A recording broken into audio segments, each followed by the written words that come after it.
எத்தனை இடங்கள் உங்களுக்கு இருக்கு வெற்றி வாய்ப்பு? வரட்டும், எலெக்ஷன் ரிசல்ட் வரட்டும். தமிழ்நாட்டுல நாங்க எத்தனை இடத்துல வந்து முதல்ல எங்க கட்சிக்காரங்க கிட்ட கேட்டீங்கன்னா 309 இடத்துல நாங்க வெற்றி பெறுவோம் தான் சொல்லுவோம். எத்தனை இடத்துல நாங்க நிக்கிறோம் முதல்ல அதை முடிவாட்டும். அது உங்களுக்கு வந்து இன்னும் 2 நாள்ல வந்து எல்லா லிஸ்ட் வந்துடும். சோ தமிழகம் பொறுத்த வரைக்கும் லிஸ்ட் வந்ததுக்கு அப்புறம் நம்ம பேசுவோம். எந்த தேர்தலுக்கும் வராத பிரதமர் மோடி வந்து இந்த நாடாளுமன்ற தேர்தலுக்கு தமிழகத்தில் வந்து அடிக்கடிக்கு வராரு அப்படின்ட்டு எல்லா கட்சியும் வந்து விமர்சனம் வைக்குது. பயம் எதுக்கு விமர்சனம்? ஏன் பயம்? மோடி வந்து ஐயோ நம்மள திரும்பி பார்க்க மாட்டாங்க. இன்னைக்கு தமிழகத்துக்கு மோடி அவர்கள் வரும்போது ஒவ்வொரு இடத்துலயும் மக்களுடைய எழுச்சி பாருங்க. ஏன் மத்தவங்க வந்து அவங்க மேல நம்பிக்கை இருந்துச்சுன்னா ஏன் மோடி அவர்கள் பார்த்துட்டு பயப்படுறாங்க? ஹிந்தி தெரியாத போட சொல்ற அளவுக்கு மோடி வராருல்ல, வந்துட்டு போட்டுமே, உங்களுக்கு என்ன, வந்துட்டு போட்டுமே. ஏன் அந்த பயத்துலதான் இந்த மாதிரி பேச்சு நடக்குது. மோடி அவர்கள் இங்க மட்டும் இல்ல, போன தடவை கர்நாடகாலே அத்தனை முறை போயிட்டு வந்தாரு. இதே வந்து வெஸ்ட் பெங்கால் எலெக்ஷன் இருக்கும்போது அங்க போயிட்டு வந்தாரு. ஏன் இப்போ சமீபத்துல வந்து MP போறாரு, குஜராத் போறாரு, உத்தரகாண்ட் போறாரு, எல்லா இடத்துலயும் போயிட்டு வராரு. ஏன் தமிழகத்துல இருக்கிறவங்களுக்கு மட்டும் ஏன் பிரச்சனை இருக்கு? மோடி பார்த்தா ஏன் அவ்வளவு பயப்படுறாங்கன்னு நான் கேட்கிறேன். நடிகை குஷ்பு வந்து இந்த நாடாளுமன்ற தேர்தலில் போட்டி இப்பதான் சொன்னேன், முதல்ல வரட்டும், லிஸ்ட் வரட்டும், எனக்கே தெரியும். லிஸ்ட் வரட்டும், லிஸ்ட் வந்ததுக்கு அப்புறம் இது அப்படி அதாவது அப்படி வந்து இருந்தா வந்து எந்த வந்து இடம் வந்து கேட்பீங்க நீங்க? நான் எந்த இடமும் கேட்கல. எனக்கு மோடி அவர்கள், அமித்ஷா அவர்கள், நட்டாஜி அவர்கள் போய் சிராபுஞ்சில போய் நில்லு சொன்னாக்க போய் நின்னுடுவேன். ஆனா நீ வந்து நாடு முழுவதும் போய் பிரச்சாரம் செய்ய சொன்னாக்கா நிச்சயமாக இறங்கி போய் வேலை செய்வேன். நான் கட்சிக்காக வேலை செய்யறதுக்காக வந்திருக்கேன். ஒரு இடம் வந்து எனக்கு கொடுக்கப்படும், ஒரு பொசிஷன் கொடுக்கப்படும், இல்ல ஒரு பாராளுமன்றத்துக்கு ஒரு இடம் கொடுக்கப்படும்னா அதுக்காக நான் கட்சியில சேரல.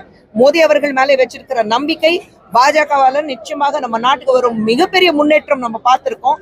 அந்த நம்பிக்கையோட தான் நான் கட்சியில சேர்ந்திருக்கேன். தவிர ஒரு ஆசையில ஒரு நப்பு ஆசை சொல்லுவோம் பாருங்க, இது வரும் அது வரும், அந்த நப்பு ஆசையில நடிகர் மன்சூர் அலிகான் வந்து வேலூர்ல நிக்க போறாரு. நிச்சயமாக டெமோக்ரஸி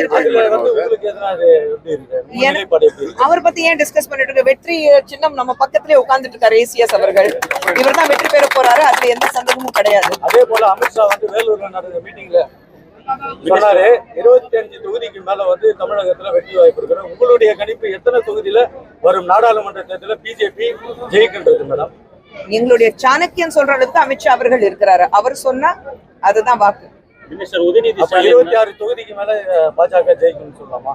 எத்தனை தொகுதியில நிக்கிறோம் அத்தனை தொகுதிகள் எங்களுக்கு வெற்றி வாய்ப்பு. மினிஸ்டர் உதயநிதி ஸ்டாலின் தான் தமிழ் சினிமா இண்டஸ்ட்ரியை ரூல் பண்றாரு அப்படின்ட்டு ADMK எக்ஸ் மினிஸ்டர் ஜெயக்குமார் சொல்லியிருக்காரு.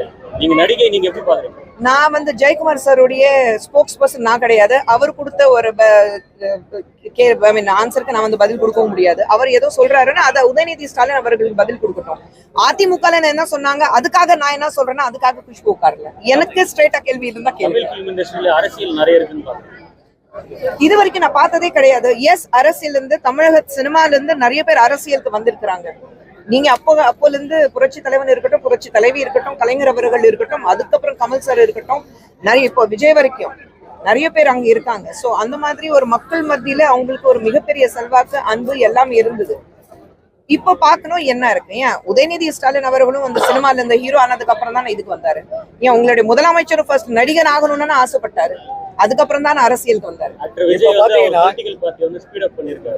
உறுப்பினர்கள் சேர்க்கல, டிஜிட்டல் இதுல 2026ல ஒரு களம் இறங்குறாரு. எம்ஜிஆருடைய இடத்த அவர் நிரப்புவாருன்னு நினைக்கிறேன்.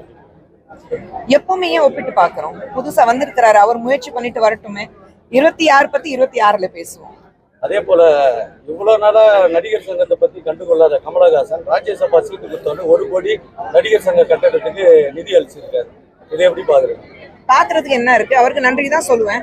இது எந்த நேரத்துல கொடுத்தாருன்னு கிடையாது. ஒரு நடிகர் சங்கத்துக்கு இன்னைக்கு அந்த கட்டிடம் வந்து நீங்க வந்து ரெடி பண்ணணும், ரொம்ப நாளா நீடிக்குது, அது சொல்லும் போது கமல் சார் வந்து 1 கோடி ரூபாய் கொடுத்திருக்காருன்னு அவருக்கு வந்து மனமார்ந்த நன்றி சொல்லுவேன்.